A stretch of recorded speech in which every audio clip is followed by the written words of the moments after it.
नमस्ते, सत श्री अकाल और आदाब। मैं हूं रॉकस्टार डूड और आज हम बात करेंगे इंडिया के नॉट सो पॉपुलर यूट्यूबर्स में से एक रॉकस्टार डूड यानी मेरे बारे में। तो आज की ये वीडियो है स्टोरी टाइम। हाँ, और कई लोग फिर से कमेंट करेंगे ट्रिगर्ड इंसान की कॉपी।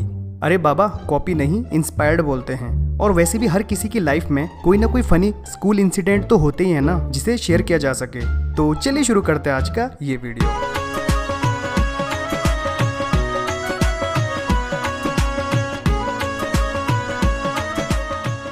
तो ये बात तब की है जब मैं 5th क्लास में TSN पब्लिक स्कूल में पढ़ता था।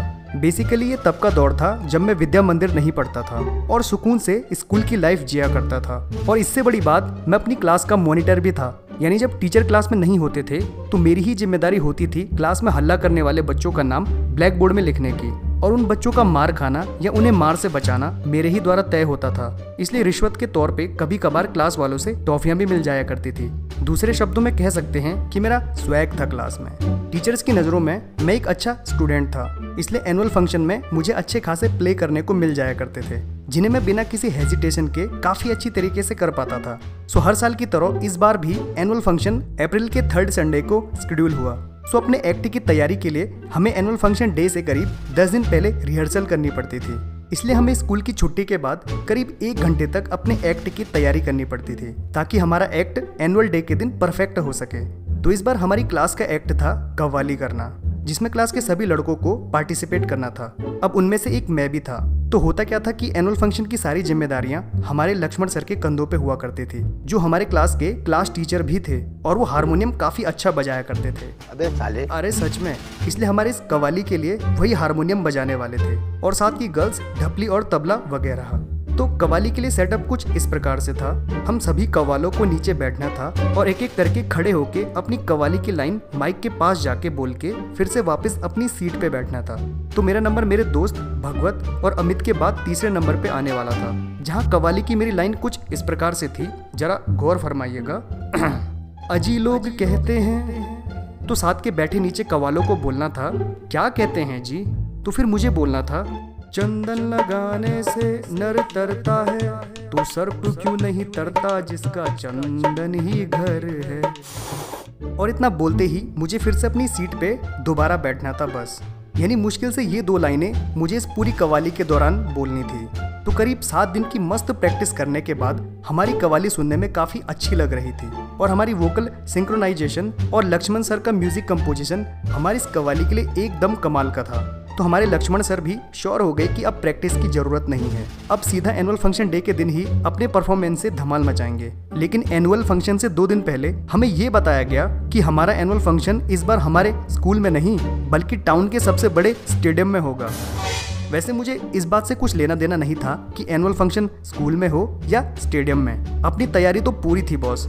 तो अब दिन था एनुअल फंक्शन का, और हमें तैयार करने का जिम्मा उठाया हमारी रश्मि मैम ने। तो हमारा गेटअप था व्हाइट कुर्ता पैजामा और मेकअप के तौर पे ब्लैक स्केच पेन से बनाई हुई हमारी मूछें। हम सब एकदम तैयार थे स्टेज में छा जाने को। तो हम बैक स्टेज से मंच में पहुंचे और बैठ गए अपनी कव्वाली की पोजीशन में।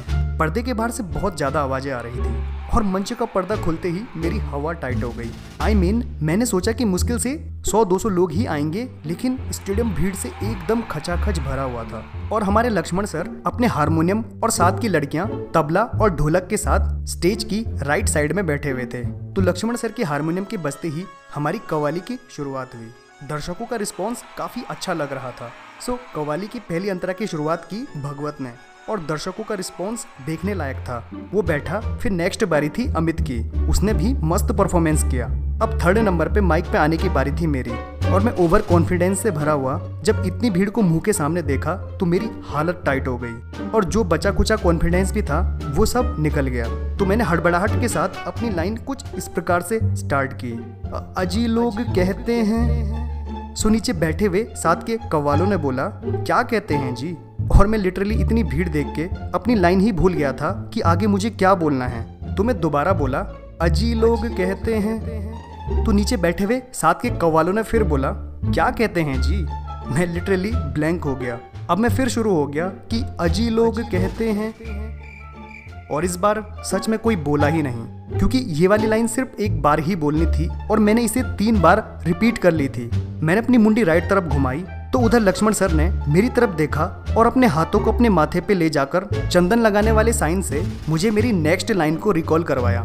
सर का ऐसे करते ही मैं तपाक से बोल पड़ा, अरे हाँ, चंदन लगाने से नर तरता है, तो सर्प क्यों नहीं तरता जिसका चंदन ही घर है। और जान में जान आई और मैं बैठ गया फिर से अपनी कव्वाली की पोजीशन में और मेरा पूरा फेस शर्म के मारे लाल हो गया था।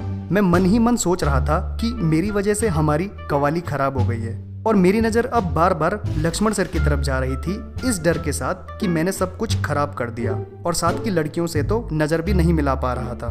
कव्वाली खत्म होने के बाद दोस्तों ने बहुत मजाक उड़ाया मेरा, ये बोलते हुए कि अजी लोग कहते हैं।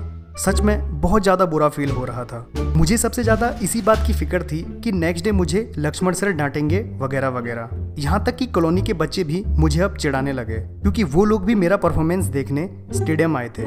नेक्स्ट डे स्कूल पहुंचा तो आके चुपचाप अपने बेंच में बैठ गया।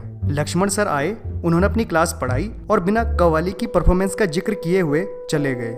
मैं इंटरवल के दौरान सर के केबिन में गया और सर को सॉरी बोला for bad performance in qawwali. तो लक्ष्मण सर ने बोला, जो कि मुझे आज तक याद है, वो बोले, देखो आशीष, एक खराब परफॉर्मेंस ये डिसाइड नहीं करता कि आप अच्छे स्टूडेंट हो या नहीं, बल्कि आप अपनी गलती से ही सीखते हो और आगे बढ़ते हो।